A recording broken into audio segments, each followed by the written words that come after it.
I gave birth to him, raised him, taught him everything I knew. Together with his father, we built the business where he took his very first steps.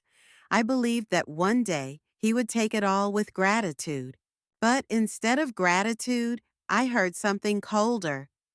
You've become a burden. He thought he had it all in his hands. He just didn't realize one thing. The document still bore my signature. And when the time came, I reminded him who truly owned this story. If this story resonated with your soul, click subscribe and let me know in the comments which city or country you're listening from. I'm truly curious to know where you're tuning in from. My name is Helen Pierce, and I was 63 years old the year everything changed. I lived in Bloomington, Indiana, in a two-story brick house, not far from the main street where most of our town's life pulsed. For over 30 years, I had been more than just a resident of that town. I had been one of its builders. Alongside my late husband, Robert, I had helped open the first Pierce's Cafe, a modest little place with creaky floors and hand-stitched curtains in the windows. I wasn't a chef, nor a barista, nor a marketing genius. I was the numbers woman. I managed payrolls and taxes, balanced accounts, negotiated leases, and fought insurance companies when they tried to raise our premiums without cause. Robert was the soul of the business, charming, good-humored, able to remember the names of every regular customer's kids. But I was its backbone. When Robert passed away 8 years ago, a heart attack too sudden and too cruel, I didn't walk away. I stayed, not because I needed the money, we had planned well, but because the business was a living part of him, of us. Leaving it would have felt like a second burial. Our son, Jason, had grown up in that cafe. I still had the photo of him at 5 years old, standing on a milk crate behind the counter, pretending to pour coffee for imaginary customers. When he was a teenager, we put him to work for real, sweeping floors, scrubbing dishes, learning the rhythms of opening and closing. At first, he grumbled like any kid would, but over time he grew into it. I watched him charm customers with the same easy smile his father had. I watched him learn the business from the inside out. When Robert died, Jason was 32. He stepped up, as we had hoped he would. He started managing the day-to-day operations, hiring new staff, opening 2 more locations in nearby towns. I was proud, quietly proud. I didn't interfere unless he asked for help. I still came into the office every morning, handled the bookkeeping, monitored the ledgers, filed quarterly reports. We didn't talk about it, but the balance was understood. He ran the show, but I kept the lights on behind the curtain. The ownership papers had been signed long ago, when we were expanding the first time. Robert and I had insisted on it then. Equal shares between us, 50-50. After Robert's death, I inherited his share. Jason had never pushed to change that, or at least he hadn't until recently. The first signs that something was shifting came quietly. Meetings where I wasn't invited, marketing plans I saw only after they had been executed, financial reports arriving late with explanations that felt a little too rehearsed. At first, I brushed it off. He was busy. The business was growing. Maybe he just forgot. But deep down, I knew better. You don't forget your partner. Not when the foundation you're standing on was built with their hands. I stayed silent, observing, collecting small clues. He started speaking differently, too. Talking about streamlining the brand, about modernizing our image, words that weren't bad on their own. But when he said them, I felt the ground shifting under me. And then came the small but unmistakable gestures. My office space moved to the back of the building, next to the storage closet. I found myself no longer copied on important emails. Staff members who once greeted me warmly now offered awkward smiles and hurried past. I became a ghost inside a place I had helped build from the ground up. I wasn't foolish. I knew Jason loved the business. I knew he wanted it to thrive.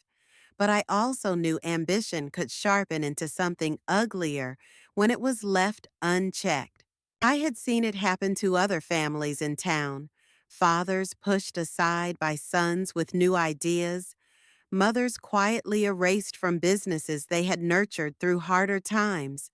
Still, a part of me refused to believe it could happen to us. Not after everything. Not after the countless weekends spent working when other families went on vacation. Not after missing Jason's soccer games to renegotiate supplier contracts. Not after borrowing against our home to open the second cafe when the bank refused us a loan. I had been there at every step, every late night, every exhausted morning. Every celebration when we paid off another loan or made payroll during a rough season. And now I felt the slow, careful movements of being written out of my own story. But I didn't confront him. Not yet. Instead, I did what I had always done best. I stayed, I watched, I listened, and I waited. It happened on a Monday morning that was colder than usual for April. I remember that because I had bundled myself into a heavier sweater before leaving the house, one that Harold had bought me years ago at a farmer's market, thick, soft, the color of honey.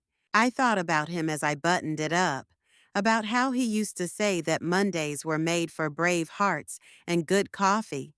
I carried that thought with me into the office, holding it like a shield. The office smelled of fresh paint. Jason had decided to refresh the walls with a sleek gray tone that he said was more on brand with the new vision. It made the place feel colder, more corporate. The warm reds and golds Harold and I had picked years ago were gone, just like that. I stood in the doorway for a second longer than necessary, just feeling the unfamiliarity of it all. Jason was already waiting inside. He sat behind the new glass-top desk he had installed a few months ago, a laptop open in front of him, fingers tapping a silent rhythm on the keyboard. He looked up and smiled, but it was the kind of smile that didn't quite reach the eyes.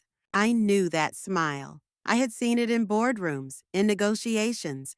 It was a prelude to bad news. He motioned for me to sit, and I did, setting my purse carefully on the floor beside my chair. There was a folder on the desk between us. It was closed, but I recognized the weight of it. Documents, papers that had been prepared in advance. My stomach twisted a little, but I kept my face neutral. He started with small talk, asked if I was still going to the book club on Thursdays, if the tulips had started blooming yet in the backyard. I answered politely, nodding, watching him dance around the real reason I was there. Finally, he cleared his throat and leaned back, the leather chair squeaking slightly under his movement. "Mom, we've been thinking," he said. The "we" was important. It meant this conversation wasn't just him. It was him and someone else, his wife perhaps, or his business consultant, or some lawyer I hadn't yet met. It didn't matter. The point was, I was about to be outnumbered. He explained in the practiced, soothing tone of someone delivering a corporate restructuring plan that the business was evolving, that the industry was changing. That new leadership was necessary to stay competitive. He used words like streamline and restructure and optimize, words that were meant to sound smart, forward-thinking, inevitable. Then he said it. "It's time for you to step back, Mom. You've done more than enough. You deserve to enjoy life now without the burden of work." Burden. The word hit me harder than I thought it would. He said it so casually, as if he hadn't just taken 30 years of my life and folded them into a paper airplane to toss out the window. I didn't speak. I just sat there, listening as he detailed the transition plan. I would be given an honorary title, Founder Emeritus. I would still be consulted for big decisions, though, of course, without any formal voting power. He smiled like it was a gift, like he was giving me something. I noticed then that he didn't look me directly in the eye. He kept glancing at the folder between us, as if it would rescue him. He slid the folder across the desk toward me. Inside were papers formalizing everything he had just said. There were lines about my contributions, about honoring my legacy, about ensuring a smooth transition. It was all written in that slippery legal language that sounded kind, but was built to strip you cleanly of authority. I didn't open it. Instead, I folded my hands in my lap and studied him, the set of his jaw, the slight tremor in his fingers, the way he kept shifting in his seat. He wasn't cruel. He wasn't trying to hurt me. In his mind, he was doing what needed to be done. But he had forgotten something critical. I wasn't just the woman who balanced the books or smiled at the grandkids on holidays. I was the co-founder, the co-owner. My name wasn't a footnote. It was on every major document. It was written into the bones of this business the way my sweat was written into its walls. Still, I said nothing about that. Not yet. I thanked him for thinking of me. I told him I would take the documents home and review them carefully. He looked relieved, mistaking my calm for agreement. I stood up, smoothed my sweater, picked up my purse. As I turned to leave, I paused and looked back at him. "You know, Jason," I said quietly, "you were always a good boy. Curious, clever. You just need to remember, sometimes the things that look like burdens are actually the things holding you up." He didn't answer. He just nodded, already reaching for his phone, already moving on. I walked out of the office into the sharp spring air, feeling it bite at my cheeks, waking me up fully. I wasn't a burden, and I wasn't going anywhere. When I got home that afternoon, I didn't go straight to the kitchen like I usually did. I didn't put on the kettle or sit by the window to sort through the day's mail. I stood in the hallway for a long moment, my coat still buttoned up to my neck, staring at the old oak cabinet by the staircase. It was a heavy, wide thing, scuffed with age, the kind of piece you don't buy, you inherit. Harold's grandfather had built it, and Harold had insisted we keep it even when it didn't match the rest of the furniture. Inside that cabinet was the life we had built piece by piece. Papers, contracts, deeds, insurance policies. It was where I had stored everything that truly mattered. I had opened it 1,000 times before, but that afternoon, my hands trembled slightly as I pulled open the stiff doors and knelt down to the bottom drawer. The smell of old paper and wood dust rose up immediately, so familiar it almost calmed me. I pulled out the heavy leather binder marked Business, a relic from a different era, thick with plastic sleeves protecting every important document we had ever signed. I placed it carefully on the dining room table and flipped through it. Every turn of a page felt like uncovering a piece of armor I had forgotten I was wearing. There was the original partnership agreement between Harold and me, dated 27 years ago.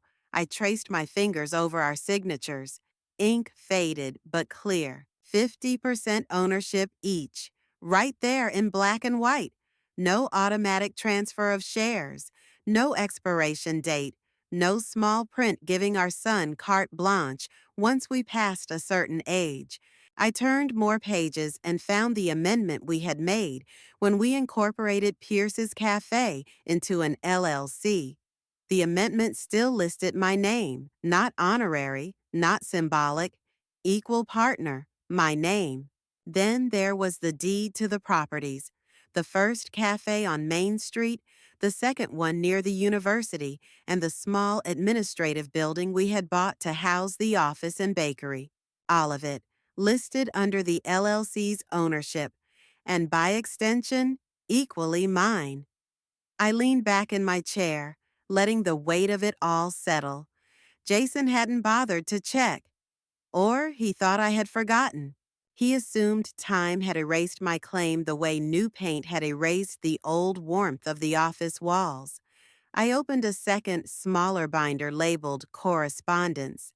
Letters from banks, from our accountant, from suppliers, and nestled among them a neatly stapled letter from our attorney, dated just after Harold's passing.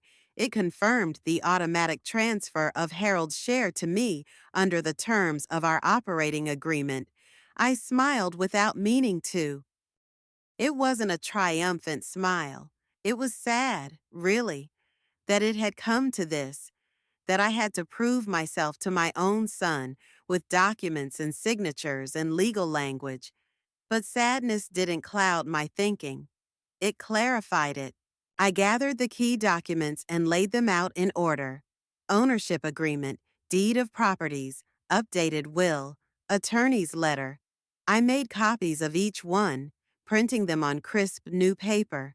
I placed the originals back in their plastic sleeves and returned them to the binder, closing it with a heavy thud that seemed to echo through the empty house.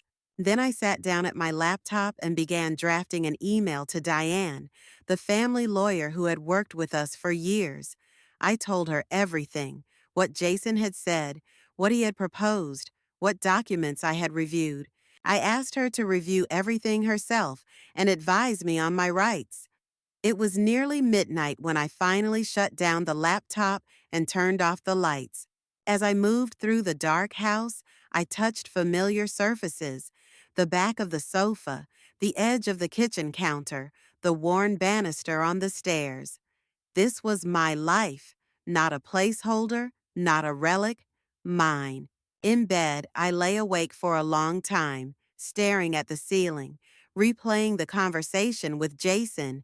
His words had stung, yes, but there was something else under the sting now: a slow-burning anger, tempered by something sharper: resolve.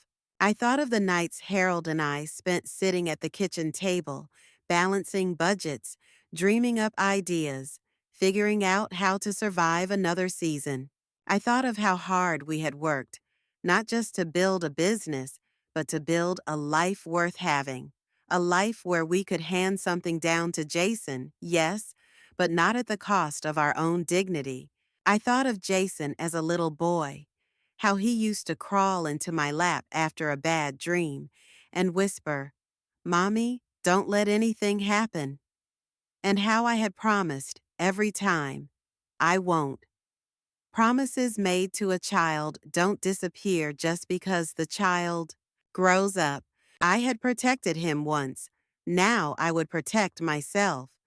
And in the morning, I would start making sure that when the next uncomfortable conversation came, and I knew it would, I would be ready, not with anger, but with facts, with proof, with the truth in my hands, ready to be seen. The days that followed moved slowly, as if the hours themselves were reluctant to carry me toward what I already knew was coming. Jason didn't call. He didn't stop by the house. Instead, he communicated through short, clipped emails about operational matters, signing them with his full name like we were strangers doing business. I noticed changes almost immediately, small ones at first, subtle enough that someone less familiar might have missed them. The weekly staff meetings were shifted to times when I wasn't available. New marketing initiatives launched without my review. Vendors I had known for years were replaced with newer, flashier names. I watched all of it unfold from a growing distance, like a guest at my own table. I showed up every morning to the office anyway. I sat at my desk, answered emails, reviewed the accounting files, quietly noting every deviation, every decision made without consultation. I made copies of everything. I kept records. If Jason wanted to play a new kind of game, I would play too. But I would play it the way Harold had taught me, patiently, carefully, never bluffing unless I had the winning hand. The atmosphere in the office shifted with the changes. Staff who had once been friendly now greeted me with careful politeness, their smiles tight, their eyes flickering toward Jason's office before they spoke. Meetings became stiffer, the conversation less open. It was clear that Jason had begun framing the narrative, an older partner stepping back, a younger team stepping forward, a necessary evolution. I could almost hear his rehearsed speeches behind closed doors. One afternoon, I overheard a conversation I was not meant to hear. Jason talking to one of our district managers, joking lightly about mom's retirement party and how they might need to throw something small just to make it official. I stood frozen outside the copy room, my hands full of invoices, listening to my own erasure being planned with laughter. I didn't confront him, not yet. Instead, I began attending board meetings more formally. I requested copies of minutes. I submitted written questions about financial reports and contracts. Jason looked increasingly uncomfortable as I asserted my rights, not aggressively, but unmistakably. I made it clear that I was not fading away quietly. Meanwhile, I kept visiting the locations. The original cafe on Main Street still smelled of fresh coffee and warm cinnamon, just as it had the day we opened it. The young baristas there welcomed me with wide smiles. Some of them didn't even know who I really was. I stayed longer than necessary during those visits, watching the heartbeat of what Harold and I had built still beating strong, still belonging to us.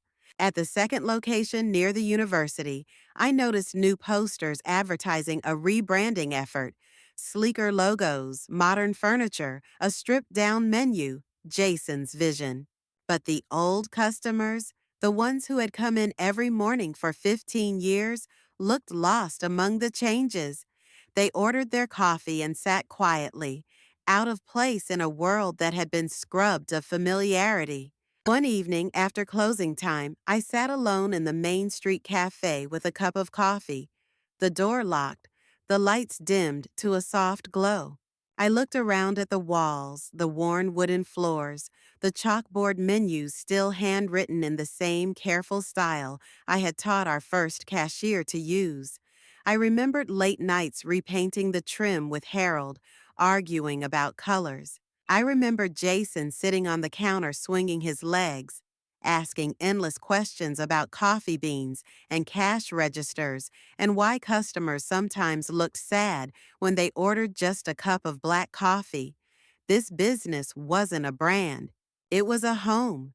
And Jason had forgotten that. He saw an opportunity to modernize, to grow, to push forward without the heavy weight of gratitude or memory slowing him down. But he had miscalculated. He thought I was sentimental. He thought sentimentality would make me weak.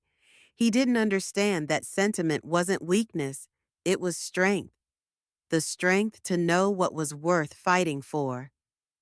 At night, I reviewed contracts by lamplight. I met with Diane twice a week, updating her on every development, asking questions, refining my strategy. I wasn't planning a battle. I was preparing a defense because Jason wasn't just trying to push me out. He was trying to rewrite the story entirely, and I wasn't going to let him. Each new game he played, each strategic omission, each quiet erasure only strengthened my resolve. I had spent too many years building this business with my own two hands to watch it be swept out from under me by someone who hadn't yet learned the cost of what he wanted to inherit. I wasn't angry anymore. I was ready. The day of the board meeting arrived with a strange, deliberate slowness. I woke before dawn, the house still wrapped in darkness. The only sound the ticking of the old grandfather clock downstairs. I moved through my morning routine carefully, almost ceremonially, brewing a strong pot of coffee, setting out my notes, reviewing the documents one final time.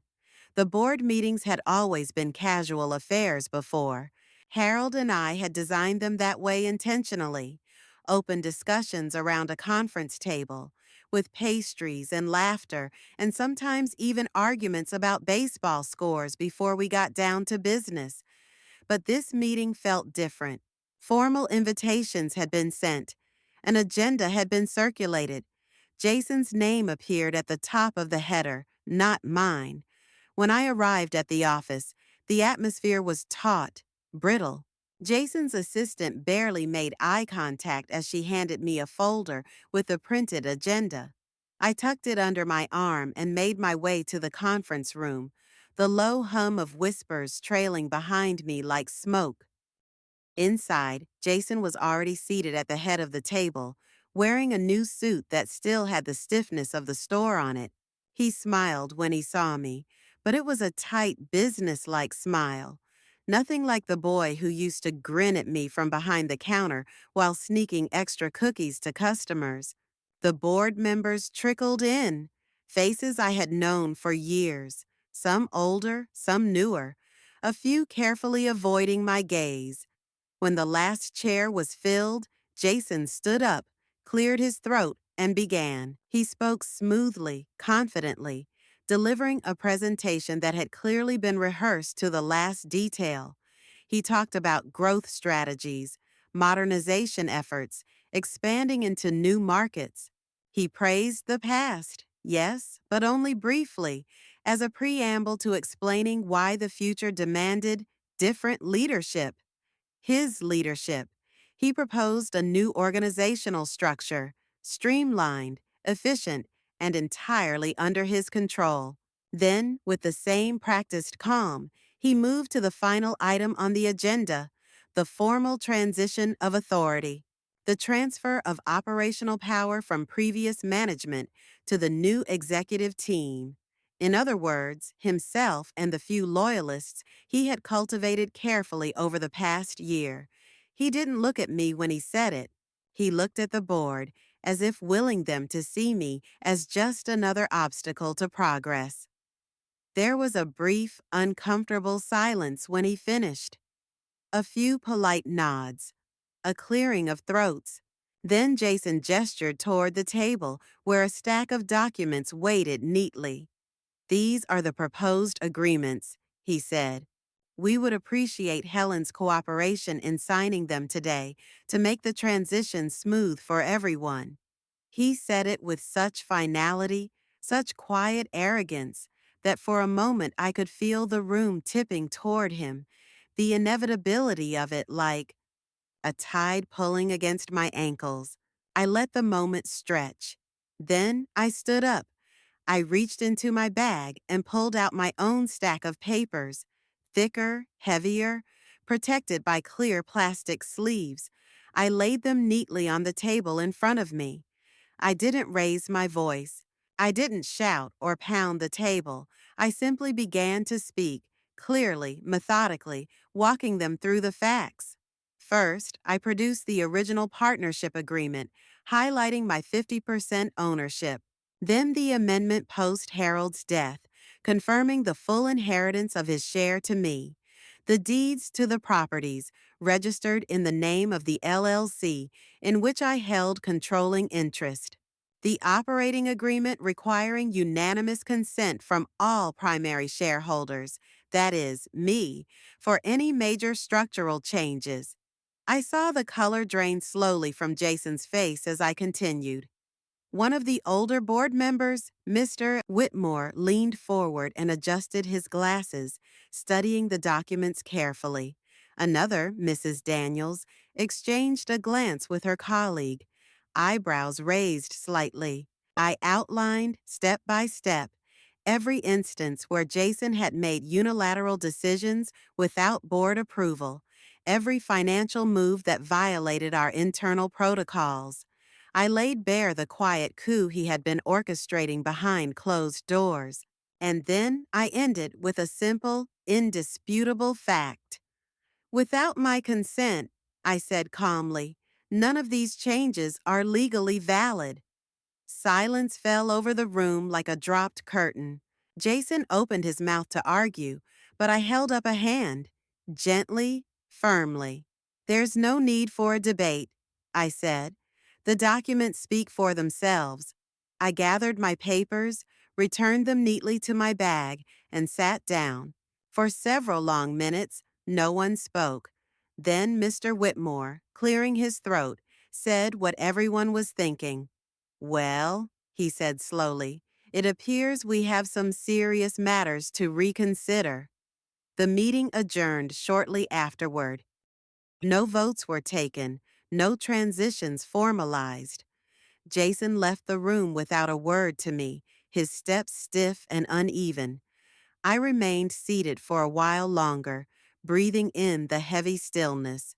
The strike had been made, not with anger, not with shouting, with truth, with evidence, with the quiet, immovable force of a woman who knew exactly what she had built and would not allow herself to be erased. In the days following the meeting, the air between Jason and me turned colder than the sharpest winter wind. We spoke only when necessary, and even then, our words were clipped, professional, stripped of the warmth that had once lived so naturally between us. The casual familiarity we once shared was gone, replaced by something brittle and foreign. At the office, Jason buried himself in work, retreating behind closed doors, holding private meetings I was no longer invited to attend. I didn't push. I didn't demand explanations. I simply carried on, present at every board meeting, every financial review, every major decision. If he wanted to pretend I wasn't there, he would have to pretend harder. The staff felt the tension, though they tried to hide it. Conversations fell silent when I walked into a room. Smiles were a little too quick, too forced. I knew they were caught between loyalty and fear, unsure which side was safer. I didn't blame them. Jason was their day-to-day boss now. I was the ghost in the background, still holding the keys they needed, but no longer the hand they wanted to shake. Jason stopped updating me on projects. He moved forward with renovations at the university cafe without consulting me. He altered vendor contracts, hired new management consultants, all without seeking approval. Each move was a quiet rebellion, a way of saying, I don't need you. But each time I responded with the same steady approach: documentation, formal inquiries, gentle but firm reminders that, legally, every decision still required my consent. I didn't need to raise my voice to be heard. My presence alone was a wall he could not climb over. At home, the loneliness weighed heavier than I expected. Evenings stretched out longer than they used to. I would sit in my living room with a book in my lap, the words blurring together as my mind wandered back through years of memories. Jason as a boy, racing across the yard with his shoelaces undone, laughing so hard he could barely breathe. Jason as a teenager, slamming the door in a fury over curfews and car keys. Jason on his wedding day, gripping my hand nervously before walking down the aisle. He had been mine once, before ambition and pride and the slow, grinding machinery of adulthood changed the way he saw me. Now he saw me as an obstacle. It hurt more than I cared to admit, but pain was not going to guide my decisions. I had spent too many years teaching him about responsibility, about integrity, about the weight of promises made. I would not abandon those lessons now just because it was inconvenient. One evening, Diane called after reviewing the latest contracts Jason had tried to push through without authorization. Her voice was calm but firm. He was skating close to legal trouble now: breach of fiduciary duty, violations of the operating agreement. If I chose to, I could sue him. I thanked her and hung up, staring out the window into the darkened street. I didn't want lawsuits. I didn't want public battles or headlines in the local paper. I wanted my son to remember who I was, who we were, what we had built together. But I was slowly realizing that sometimes love was not enough to bridge the gap created by greed and pride. The break between us was no longer a crack to be patched. It had become a canyon. And each day he chose to ignore me, each silent act of defiance widened that canyon further. There were moments, quiet ones, when I wondered if Harold would have seen this coming. If he would have known that the same ambition we had tried to nurture in Jason would one day turn inward, consuming everything in its path. I missed Harold's voice more in those days than I had in years. Jason and I operated like two parallel tracks now, never intersecting, never crossing paths unless absolutely necessary. We existed in the same spaces, breathing the same air, but living in entirely different worlds. Some nights I dreamed of calling him, of inviting him over for dinner like we used to, of sitting across from each other with plates of Harold's favorite meatloaf and finding a way back to each other. But every morning, the reality returned. There was no easy path back. There was only forward, through the silence, through the cold, through the break. It happened late on a Thursday evening, the kind of evening where the sky fades into a muted navy and the whole world seems to hold its breath. I had just finished locking up the Main Street Cafe, lingering over every task as if the slowness could somehow anchor me to steadier ground. I turned off the lights, feeling the familiar echo of empty space, and stepped outside into the crisp night air. Jason was waiting by my car. He leaned against the hood, arms crossed, head bowed like he was thinking through every word he might say before it left his mouth. I paused, keys dangling from my fingers, feeling the heavy weight of what was about to pass between us.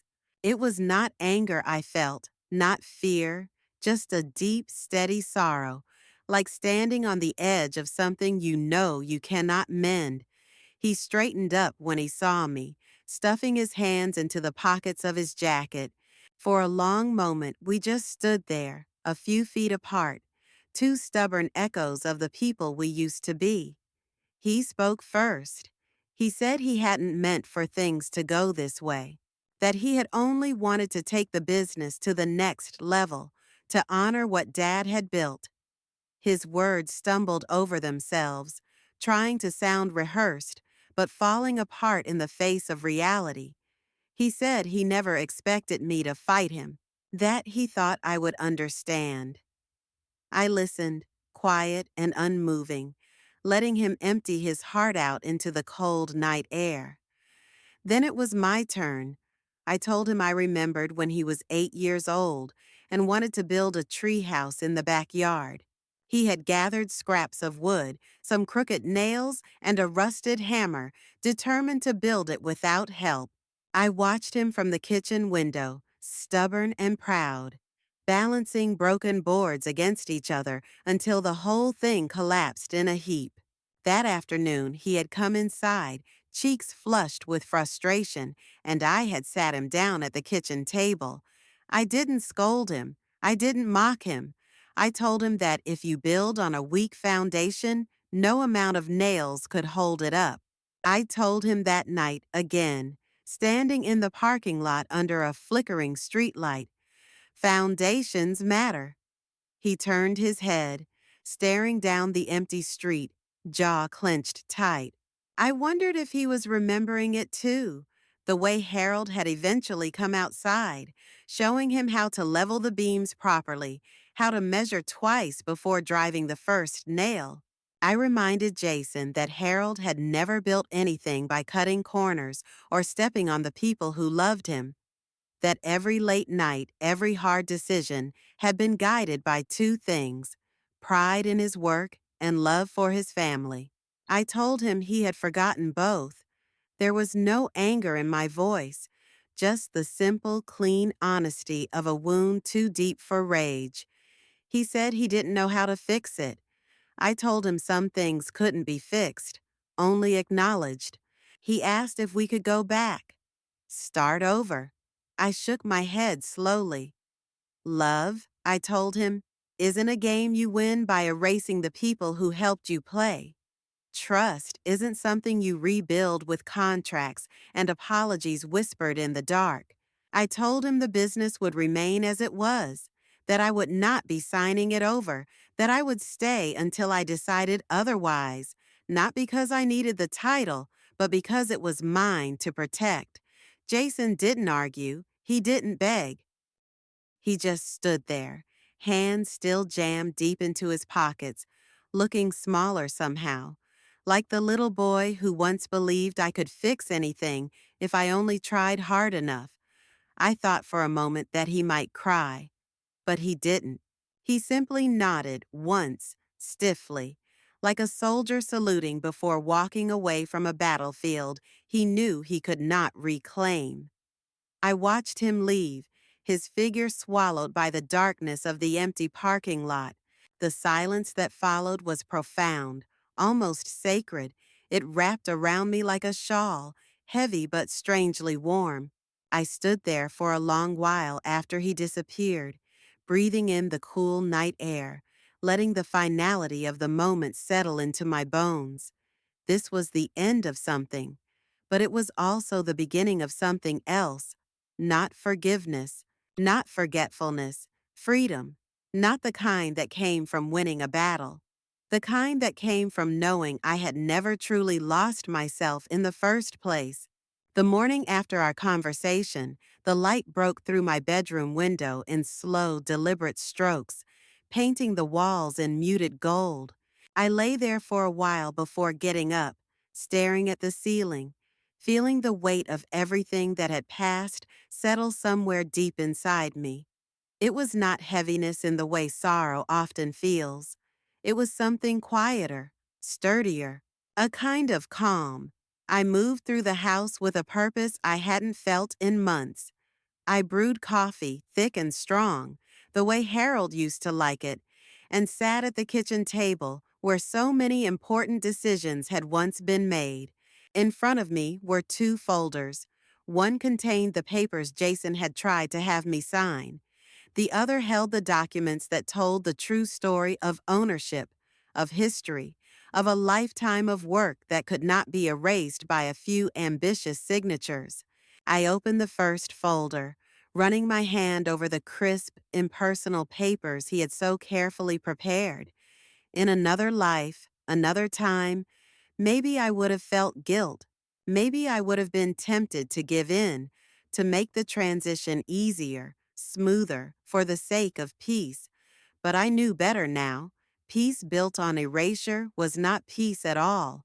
It was surrender. I pushed the folder aside and opened the second one. The original documents felt heavier in my hands, as if the weight of all those years had soaked into the paper itself. I read through them again slowly, savoring the memory of each signature, each decision that had brought me here. Harold's bold scrawl next to mine, the seal from our lawyer's office, the dates carved into time like milestones along a winding road. At the bottom of each page, I saw it, my name, my signature, proof that I had been here, proof that I had mattered. Later that afternoon, I scheduled a meeting with Diane. We sat in her sunlit office, the smell of leather and old books filling the room. I explained everything, what Jason had attempted, what I intended to do next. Diane nodded quietly, her eyes sharp and knowing. Together, we drafted a formal reaffirmation of ownership, a document that outlined in unmistakable terms the structure of the business, the rights attached to each stake, and the conditions under which any future changes would require my explicit, written consent. It was a declaration not of war, but of stewardship. When she slid the final version across the desk to me, I picked up the pen without hesitation. I signed it, Helen Pierce. The ink bled smoothly into the paper, sealing what had always been true, but now stood fortified against any further attempts to unmake it. Leaving the lawyer's office, I felt lighter than I had in years. I walked through the town square with the easy steps of someone who had reclaimed something precious. I passed by the bakery where Harold and I used to buy bread on Saturday mornings, the little bookstore where Jason had spent hours as a boy, sitting cross-legged between the aisles, lost in worlds only he could see. I was still here, still standing, still Helen. Back at the Main Street Cafe, I found myself drifting toward the old bulletin board by the counter, the one where regulars pinned business cards, flyers for local plays, photos of their dogs. I smiled at how full it had become. Life layered on life. I pinned something there, too. A small handwritten note on thick cream-colored paper. It said, "Built with love, protected with pride, still standing. No one would notice it right away. It would get buried under advertisements for yoga classes and missing cat posters. But it would be there, quiet and certain, a thread stitched into the fabric of the place, just like me. That evening, as the sun dipped low behind the rooftops, I sat on the porch of my home and thought about the word signature. Not just ink on paper, but something deeper. A signature was a claim, yes, but also a promise, a testimony, a marker left behind to say, I was here, I built this, I am part of its story. Jason had tried to write a new story without me, but some signatures cannot be erased. Mine was written not just on deeds and documents, but on walls painted by my hands, menus crafted at my kitchen table, relationships built one cup of coffee at a time. The cafe, the business, the legacy, all still carried my name, whether Jason wanted to acknowledge it or not. I didn't know what the future would bring. Maybe he would find his way back, maybe not. But I knew one thing with absolute certainty as I watched the stars appear, one by one, in the wide indigo sky. Whatever came next, I would face it with my head high, my heart steady, and my signature firmly where it belonged. Exactly where it had always been,